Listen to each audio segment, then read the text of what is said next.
औसत वेग और औसत चाल। हमने पिछली कक्षा में देखा था असमान गति के अंतर्गत जब कोई वस्तु असमान गति करती है अर्थात उसमें समान समय अंतराल में जो वस्तु की जो स्थिति में जो परिवर्तन होता है वह यदि असमान है तो वस्तु के इस प्रकार के गति को हम असमान गति कहते हैं या उसी को हम परिवर्ती गति कहते हैं। उस स्थिति में जो वस्तु का जो वेग जो होता है अर्थात परिवर्ती गति में जो वस्तु का जो वेग जो होता है वह परिवर्ती वेग कहलाता है और जो चाल जो होती है वह परिवर्ती चाल कहलाती है। और जब वेग या चाल परिवर्ती होता है तो उस स्थिति में हम वहाँ पर औसत वेग या औसत चाल ज्ञात करते हैं, साथ ही साथ वहाँ पर तात्क्षणिक वेग और तात्क्षणिक चाल ज्ञात करते हैं। अब यहाँ पर हम देखते हैं औसत वेग और औसत चाल के बारे में। औसत वेग होता क्या है? एवरेज वेग भी इसको कहते हैं, एवरेज वेलोसिटी। औसत वेग जो होता है यदि कोई वस्तु परिवर्ती गति कर रही है उस स्थिति में यदि समान समय अंतराल में वस्तु का जो विस्थापन है वह अलग अलग हो तो उस स्थिति में वह जो वेग जो होता है वह परिवर्ती वेग होता है। उस स्थिति में जब हम औसत वेग ज्ञात करते हैं तो परिवर्ती गति में जो कुल विस्थापन होता है और कुल समय अंतराल जो होता है उसका जो अनुपात होता है उसे हम औसत वेग कहते हैं। यदि हम इसको सूत्र के रूप में लिखना चाहें तो ऐसा भी लिखा जा सकता है इसे, औसत वेग बराबर कुल विस्थापन बटे कुल समय। इसी प्रकार यदि औसत चाल हम ज्ञात करते हैं तो औसत चाल किसे कहेंगे? परिवर्ती गति में किसी वस्तु द्वारा तय की गई कुल दूरी और कुल समय अंतराल का जो अनुपात होता है उसे हम औसत चाल कहते हैं। तो औसत चाल के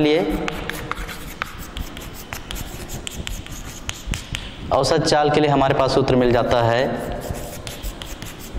औसत चाल बराबर वस्तु द्वारा तय की गई कुल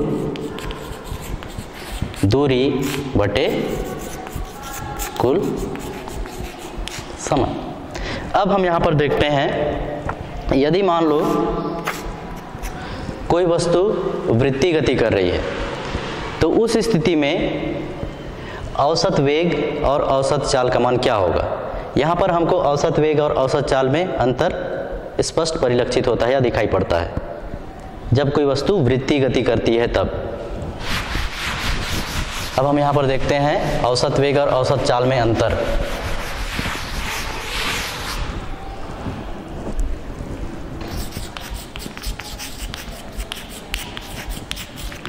औसत वेग और औसत चाल में अंतर।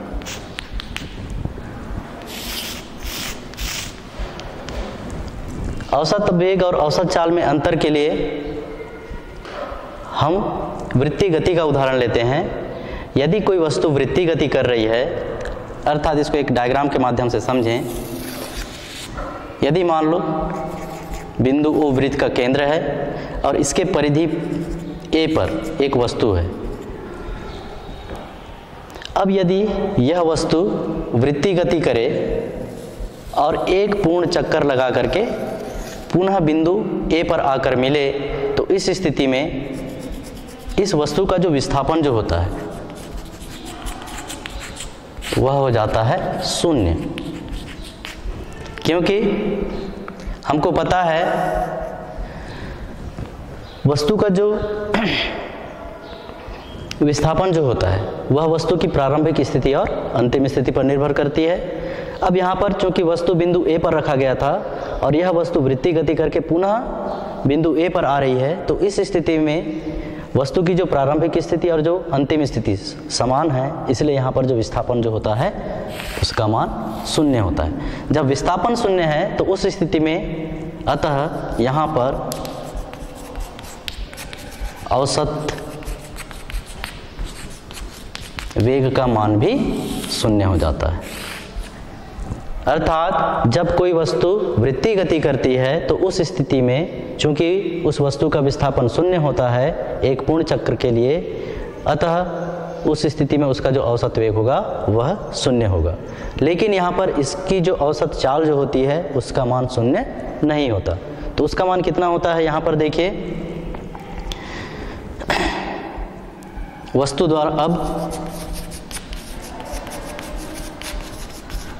द्वारा तय की गई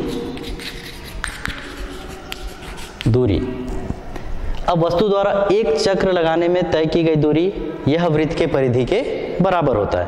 अर्थात वृत्त की परिधि कितनी हो जाएगी, 2 पाई r। यह है आपका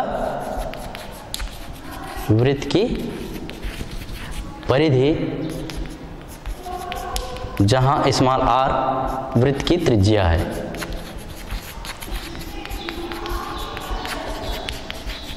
जहां स्मॉल r वृत्त की त्रिज्या है। अब यहां पर देखते हैं, अतः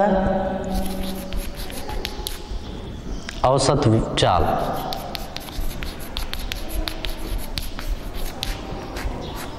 तो यहां औसत चाल हो जाता है तय की गई दूरी बटे एक चक्र पूर्ण करने में लगा समय। तो ये हमको मिलता है यहाँ पर 2 पाई r बटे कैपिटल T, जहाँ कैपिटल T वस्तु द्वारा एक चक्र पूर्ण करने में लिया गया समय है। तो इस प्रकार हम देखते हैं यदि कोई वस्तु वृत्तीय गति कर रही है तो उस स्थिति में औसत वेग का मान तो शून्य होता है, लेकिन औसत चाल का मान 2 पाई r बटे T के बराबर होता है। तो इस प्रकार से जब कोई वस्तु वृत्तीय गति करती है तो वहाँ पर औसत वेग और औसत चाल में अंतर स्पष्ट दिखाई पड़ता है। इसके बाद देखिए एक आंकिक प्रश्न औसत चाल की गणना के लिए।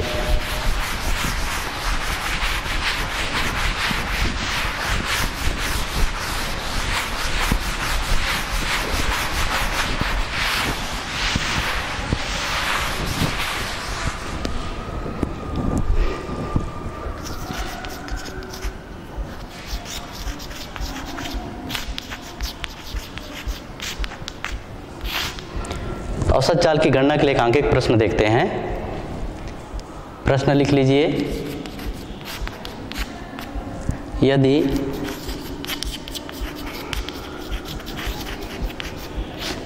एक व्यक्ति 1 मिनट तक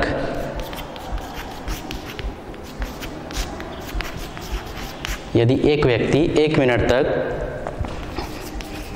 2 मीटर प्रति सेकंड की चाल से तथा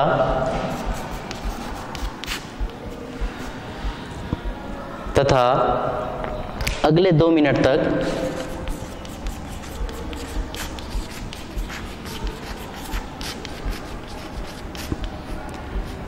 तथा अगले 2 मिनट तक 3 मीटर प्रति सेकंड की चाल से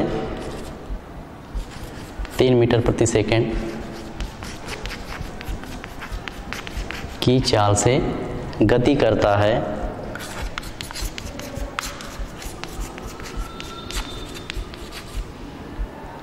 तो व्यक्ति की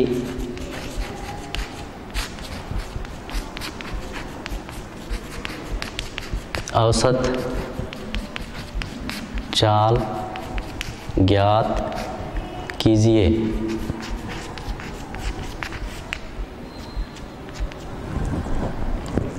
यदि एक व्यक्ति 1 मिनट तक 2 मीटर प्रति सेकंड की चाल से तथा अगले 2 मिनट तक 3 मीटर प्रति सेकंड की चाल से गति करता है तो हमें ज्ञात करना है यहाँ पर व्यक्ति की औसत चाल। अब यहाँ पर इसको हल करते हैं। तो यहाँ पर देखिए हल यहाँ दिया है, हम इसे पहली स्थिति में समय मान लेते हैं 1 मिनट को और 2 मिनट को दूसरी स्थिति के लिए समय मान लेते हैं। तो यहाँ पर दिया है t1 बराबर 1 मिनट, जनरली हम मिनट को सेकंड में बदलते हैं क्योंकि इसका SI मात्रक सेकंड है, इसलिए 1 मिनट में होता है 60 सेकंड। और दूसरी स्थिति में यदि समय को T2 माने तो T2 बराबर कितना है 2 मिनट, और 2 मिनट बराबर होगा 60 दूने 120 सेकंड।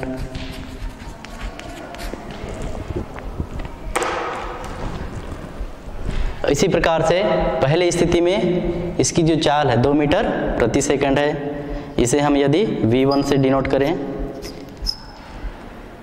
S1 से V1 से ही डिनोट कर सकते हैं, तो V1 कितना दिया है 3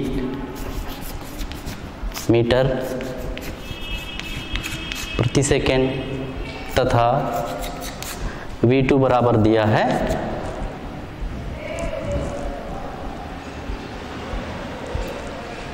पहली स्थिति में 2 मीटर प्रति सेकंड है, इसको 2 लिखिए, और V2 बराबर दिया है अगले 2 मिनट तक 3 मीटर प्रति सेकंड।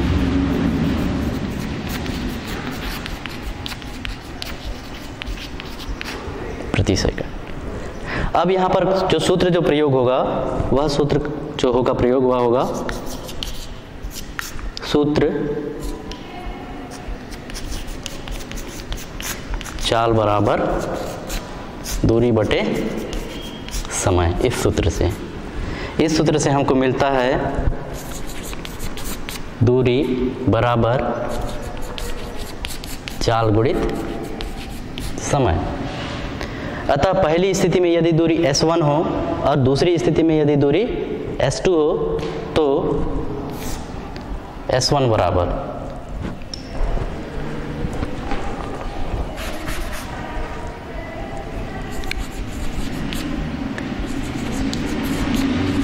अब दूरी S1 बराबर ये कितना मिल जाएगा, पहली स्थिति में चाल V1 है और पहली स्थिति में समय T1 है, तो S1 बराबर मिल जाएगा V1 इंटू T1।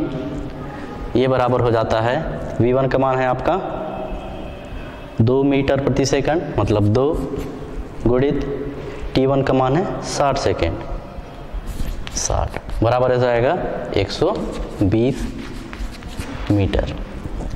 तथा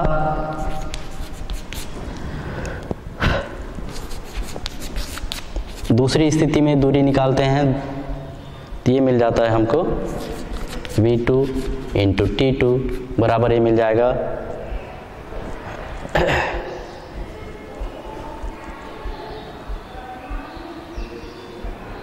ये हो जाएगा आपका,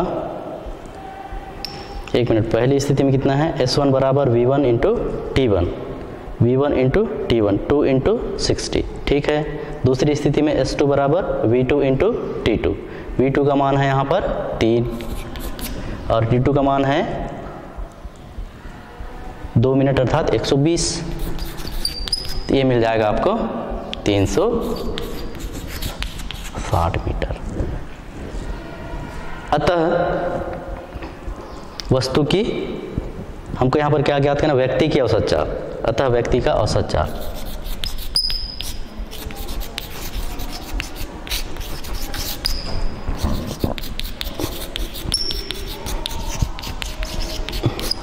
हो जाएगा व्यक्ति द्वारा तय की गई कुल दूरी अर्थात S1 प्लस S2 बटे कुल लगा समय T1 plus T2। S1 plus S2 को जोड़ दीजिए, ये हो जाएगा 120 धन 360 बटे T1 प्लस T2 हो जाएगा 60 धन 120। इसके बाद इसको मैं यहाँ पर लिख रहा हूँ,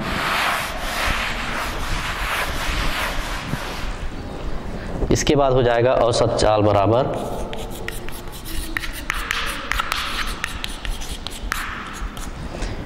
वो हो जाता है 480 बटे 180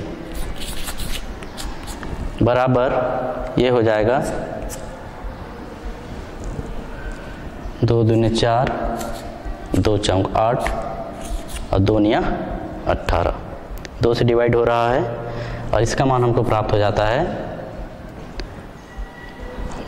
9 दूनी 18, 18 6 और 6 लगातार मिलेगा, तो हम इसको लिख सकते हैं 2.67 मीटर प्रति सेकेंड। तो उस व्यक्ति की जो औसत चाल जो होगी वह हमको प्राप्त होती है 2.67 मीटर प्रति सेकेंड। तो इस प्रकार से हम यहाँ पर औसत चाल की गणना कर सकते हैं। इसके बाद हम देखते हैं हमारा जो अगला टॉपिक है, एक समान सरल रेखी गति।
एक समान सरल रेखी गति।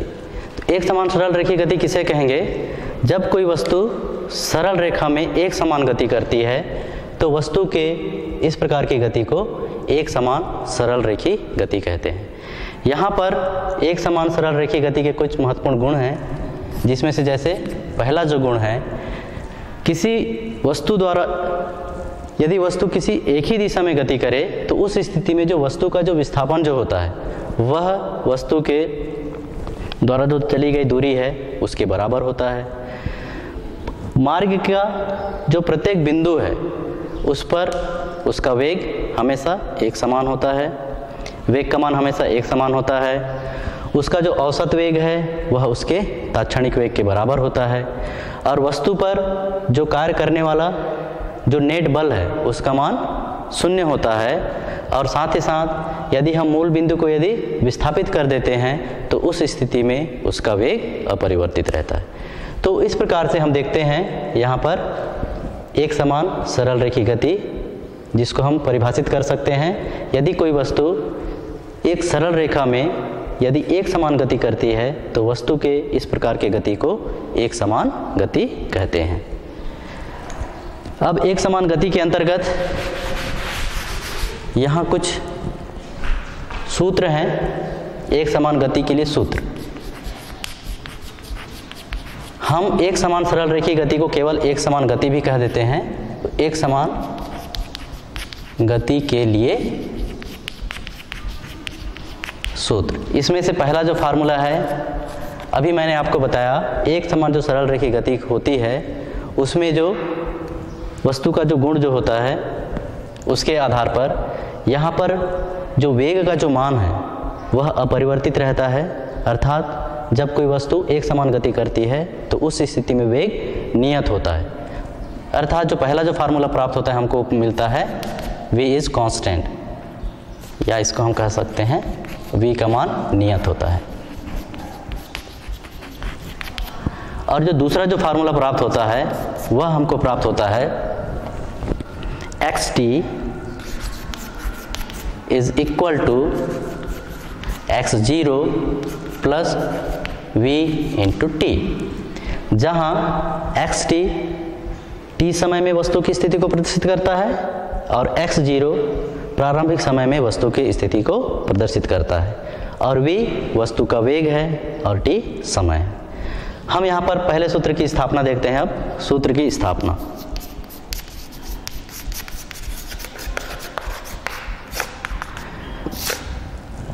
तो यहाँ पर हमारे पास एक समान गति के लिए दो फार्मूले हैं। v कांस्टेंट होता है, और दूसरा जो फार्मूला है वह है xt is equal to x0 plus vt, जहाँ पर xt जो है t समय में वस्तु की स्थिति को प्रदर्शित करता है, x0 प्रारंभिक समय में वस्तु की स्थिति को डिनोट करता है, क्योंकि यहाँ पर t बराबर 0 है और t बराबर 0 का अर्थ होता है प्रारंभिक समय, प्लस v वस्तु का वेग है और t समय। अब हम इसके बाद देखेंगे सूत्र की स्थापना।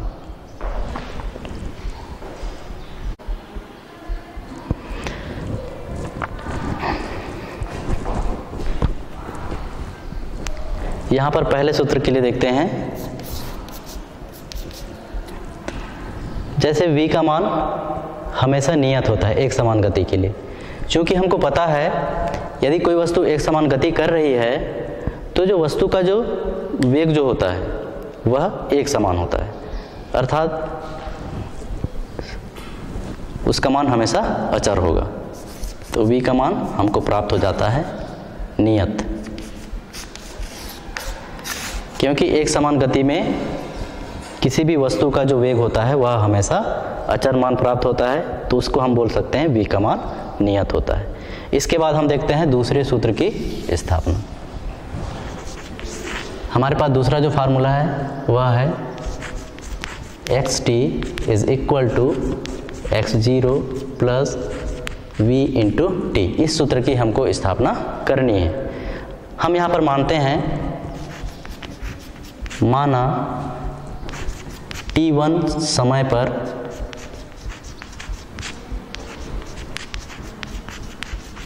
वस्तु की स्थिति, हम t1 समय पर वस्तु की स्थिति को xt1 लेते हैं तथा t2 समय पर वस्तु की स्थिति, t2 समय पर वस्तु की स्थिति हम लेंगे xt2 है। अतः वस्तु का जो वेग जो होता है वो हमको प्राप्त होता है, अतः वस्तु का वेग बराबर होता है विस्थापन बटे समय। इसको लिख लेते हैं, विस्थापन बटे समयांतराल, या यही समय भी है। तो यहाँ पर देखिए वस्तु का वेग बराबर विस्थापन बटे समय अंतराल है, तो वस्तु के वेग को v से डिनोट करते हैं। तो v बराबर हो जाएगा, विस्थापन जो होता है वह स्थिति में परिवर्तन होता है, और स्थिति में परिवर्तन यहाँ पर होगा t2 समय में वस्तु की स्थिति xt2 माइनस t1 समय में वस्तु की स्थिति xt1 बटे समय अंतराल होगा t2 माइनस t1, या इसी को हम आगे लिख सकते हैं xt2 minus xt1 is equal to v into cross multiplication होगा, त्रियक गुणा होगा, तो v into t2 minus t1, या इसी को हम आगे लिखना चाहें तो इसको ऐसा भी लिख सकते हैं। इसको उधर पक्षांतर कर देते हैं, तो xt2 इज इक्वल टू, ये इधर लेफ्ट हैंड साइड में है, राइट हैंड साइड में चला जाएगा तो ऋणात्मक चिन्ह धनात्मक हो जाता है, तो ये हो जाएगा xt1 इज, यहाँ पर प्लस है इसके सामने, v into t2 minus t1। अब यहाँ पर अब यदि t1 का मान 0 लें, अर्थात t1 प्रारंभिक समय है और t2 का मान ले t, इसको दें, इसको दो पहला इक्वेशन, इसको दो दूसरा इक्वेशन। तो उस स्थिति में समीकरण 2 से, अतः समीकरण 2 से हमको क्या मिल जाएगा, x t2 का मान रखेंगे t, xt बराबर x t1 का मान कितना रखेंगे 0 प्लस v इंटू t2 का मान t माइनस 0 या इसी को हम आगे लिख सकते हैं। इसके बाद यहाँ पर लिखा जा सकता है या xt is equal to x0 plus v into t. ये हमारा जो दूसरा जो फार्मूला है xt बराबर x0 plus v into T, उस सूत्र की स्थापना है। तो इस प्रकार से हमने यहाँ पर देखा एक समान गति के लिए जो दो फार्मूले हैं। पहला है एक समान गति के लिए वस्तु का वेग हमेशा नियत होता है, और दूसरा जो फार्मूला है xt is equal to x0 plus v into t, जहाँ xt टी समय में वस्तु की स्थिति है, x0 प्रारंभिक समय में वस्तु की स्थिति है, v वस्तु का वेग है और t समय। तो इन दोनों सूत्रों की स्थापना हमने यहाँ पर किया। इसके बाद हम देखेंगे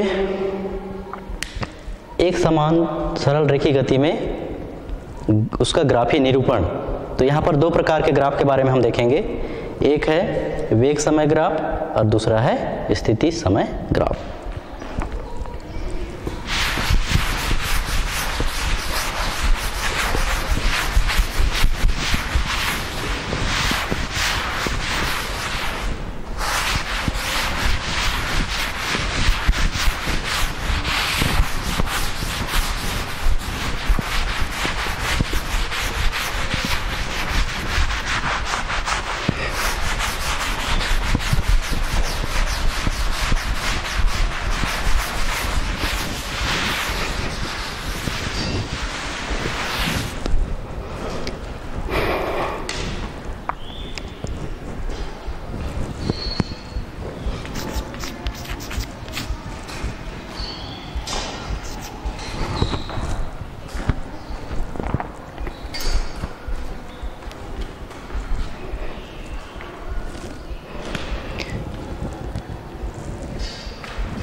एक समान गति,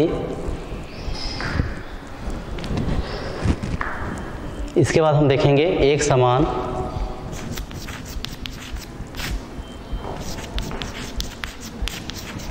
गति का ग्राफीय निरूपण।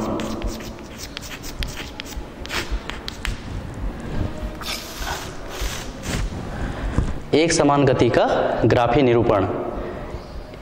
एक समान गति का ग्राफीय निरूपण करने के लिए यहाँ पर दो प्रकार के ग्राफ बनाए जाते हैं। पहला ग्राफ कहलाता है वेग समय ग्राफ और दूसरा ग्राफ कहलाता है स्थिति समय ग्राफ।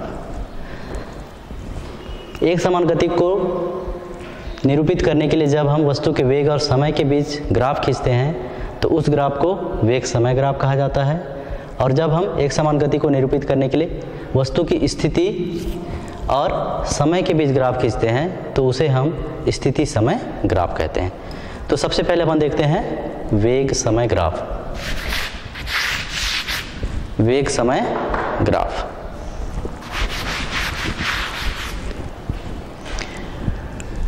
वेग समय ग्राफ में क्या होता है? वेग समय ग्राफ में वस्तु की स्थिति को,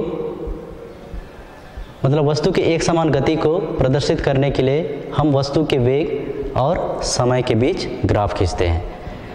अर्थात यदि कोई गतिशील वस्तु है और वह एक समान गति कर रही है तो उस स्थिति में वस्तु के वेग और उसके समय के बीच खींचा गया ग्राफ वेग समय ग्राफ कहलाता है।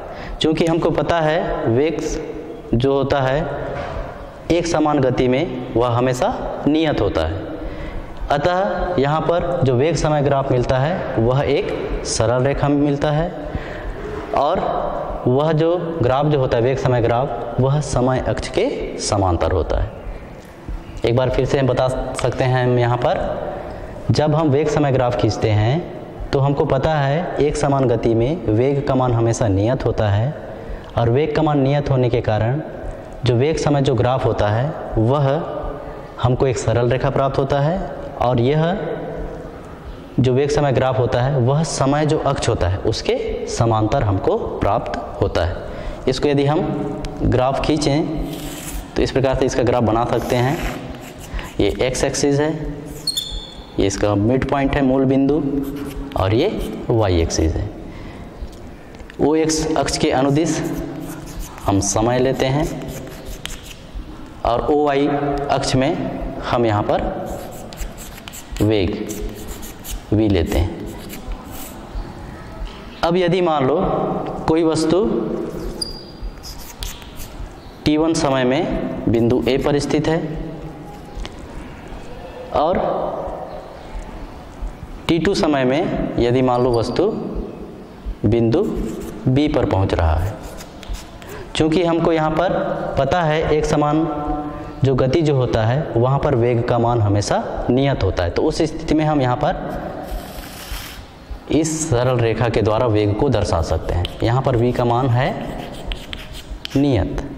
तो उस स्थिति में यदि मान लो कोई वस्तु t1 समय पर बिंदु A पर है और t2 समय पश्चात बिंदु B पर पहुंच जाता है, तो उस स्थिति में यहाँ पर वेग के लिए यदि अपन देखें तो वस्तु जो है इस पॉइंट पे होगा,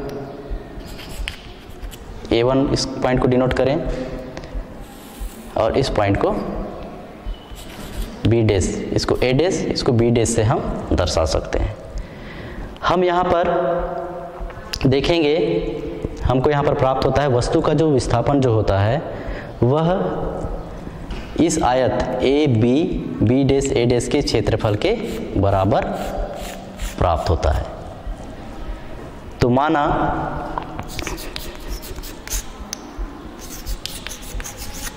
वस्तु की t1 समय में स्थिति xt1 तथा t2 समय में स्थिति xt2 है। अतः वस्तु का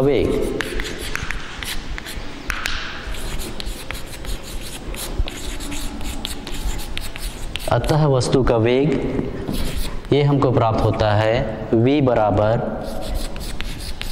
xt2 माइनस xt1 बटे t2 minus t1।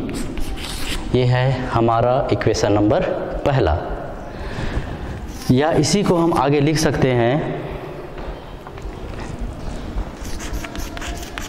xt2 minus xt1 बराबर v के साथ इसका क्रॉस मल्टीप्लिकेशन होगा तो यह गुणा होगा, तो ये हमको प्राप्त होता है v into t2 minus t1। इसको दे देते हैं हम इक्वेशन नंबर दूसरा। अब यहाँ पर ग्राफ से देखते हैं।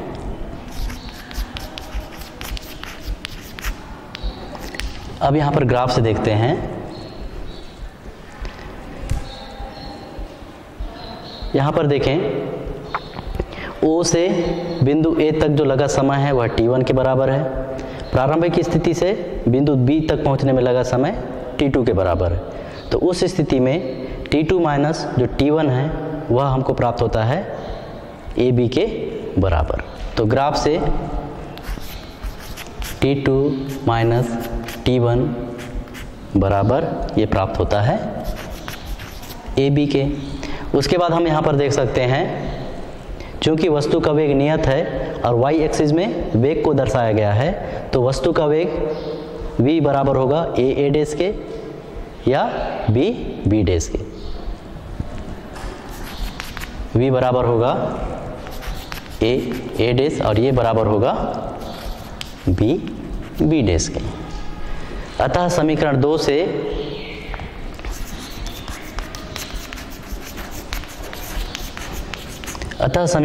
से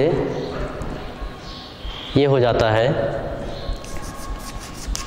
xt2 माइनस xt1 बराबर, मान रख देते हैं हम यहाँ पर v का मान रखते हैं a डैश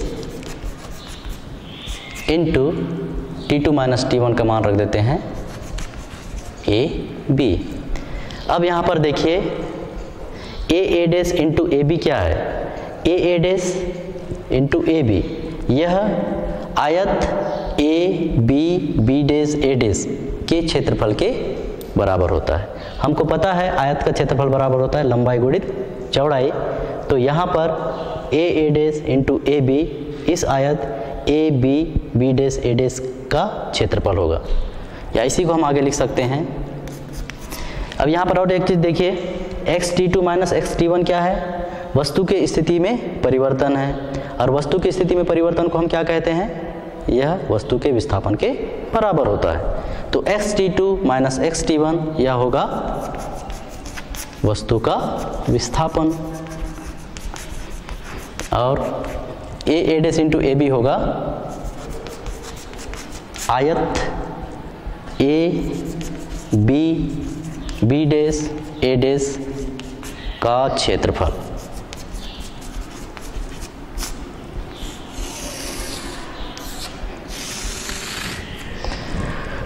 इस प्रकार हम यहाँ पर देख सकते हैं समय T1 और T2 के बीच जो वस्तु का जो विस्थापन होता है वह आयत A B dash A dash के क्षेत्रफल के बराबर होता है, या दूसरे शब्दों में हम इसको ऐसा भी कह सकते हैं, वस्तु का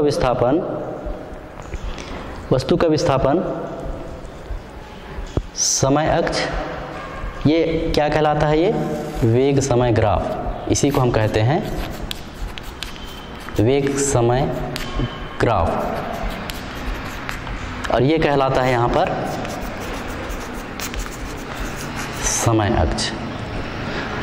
तो T1 और T2 के बीच जो वस्तु का विस्थापन होता है वह वेग समय ग्राफ और समय अक्ष से घिरे हुए आयताकार क्षेत्र का क्षेत्रफल के बराबर होता है।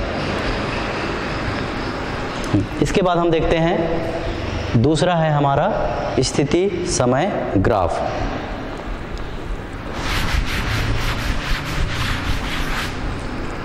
दूसरा स्थिति समय ग्राफ।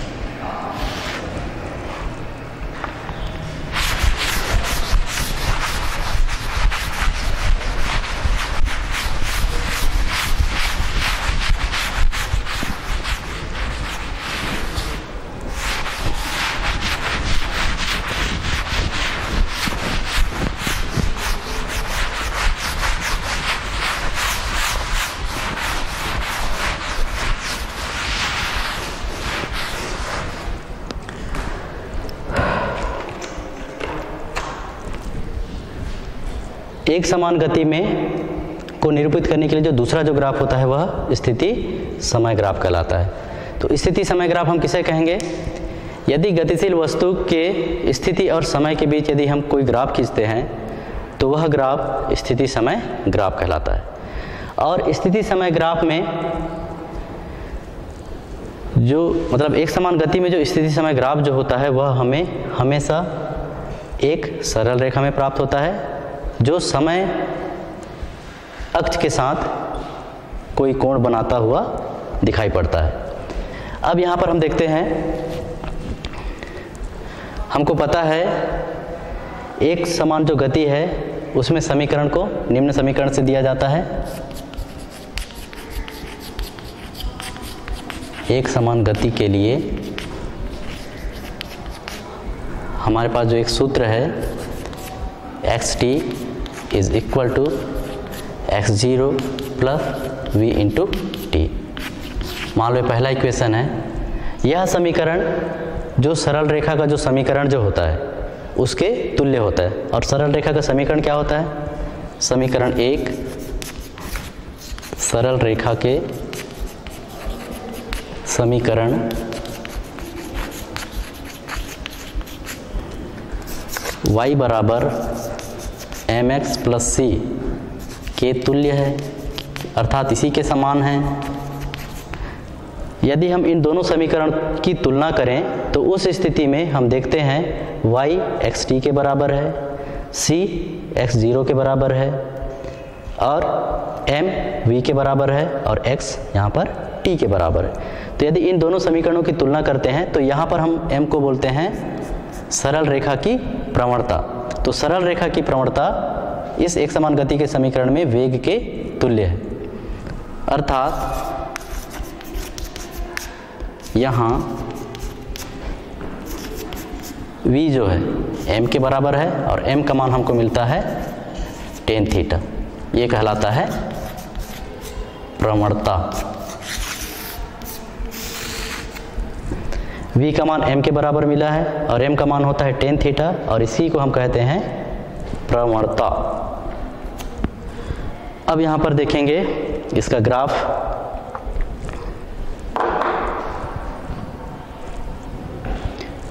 देखिए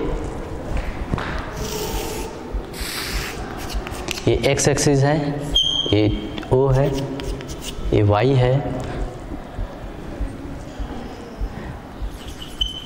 मान लो इस बिंदु पर समय t1 है और इस बिंदु पर समय t2 है। ये बिंदु को हम A से डिनोट करें, इस बिंदु को B से डिनोट करें। इस दिशा में हम समय को दर्शाते हैं और इस दिशा में हम स्थिति x को दर्शाते हैं।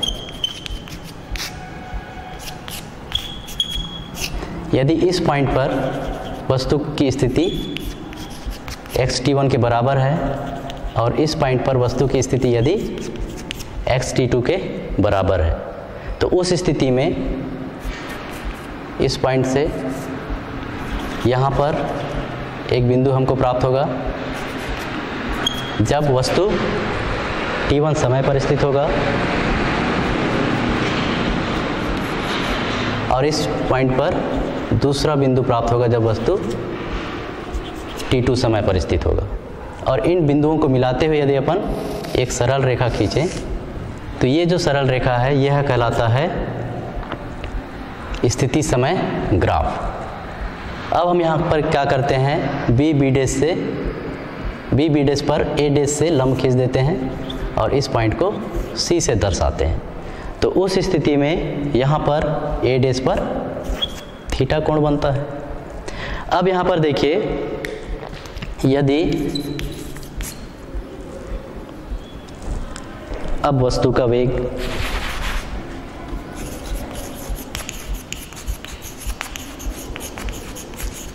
v बराबर हो जाता है, हमको पता है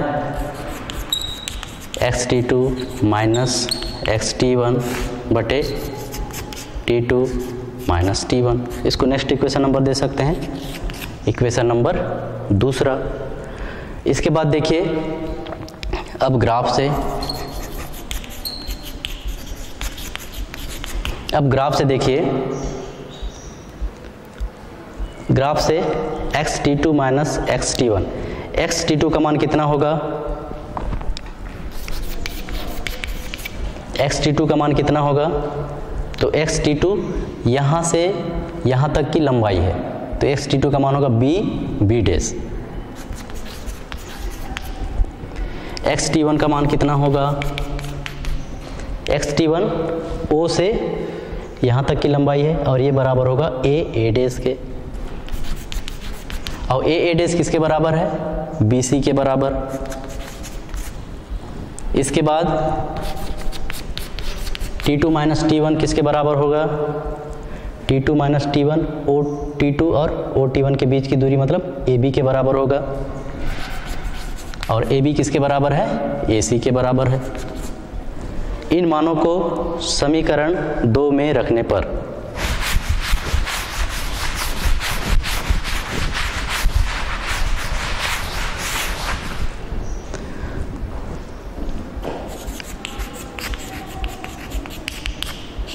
इन मानों को समीकरण 2 में रखने पर v बराबर हम मान रखते हैं xt2 का मान b डैश माइनस xt1 का मान रखते हैं bc बटे t2 माइनस t1 का मान रखते हैं ac, या इसी को हम आगे लिख सकते हैं b डैश माइनस bc। यदि बी बी डैश में बी सी को घटा दें तो हमको प्राप्त होगा B dash C, B dash C. यहाँ पर एक चीज़ और देखिए, ए बी का मान T2 माइनस टी डैश में ये बराबर है ए बी के बराबर, और ए बी बराबर है ए सी नहीं, ए डैश सी है। यहाँ पर इसको सुधार लीजिए, ए डैश सी। तो यहाँ पर भी सुधर जाएगा ए डैश सी, तो इसके बटे हो जाएगा ये ए डैश सी। अब समकोण त्रिभुज बी ए सी बी डैश से, ए नहीं है ए डैश है, A dash C B dash, इस समकोण त्रिभुज से ए डैश सी बी डैश, इस समकोण त्रिभुज से हमको प्राप्त हो जाता है टेन थीटा बराबर लंब बटे आधार। तो बी डैश सी बटे आधार है यहाँ पर ए डैश सी। इसको इस त्रिभुज में देखिए, बी डैश सी लंब है, ए डैश सी आधार है, और ए डैश जो बी डैश है ये कर्ण है। अर्थात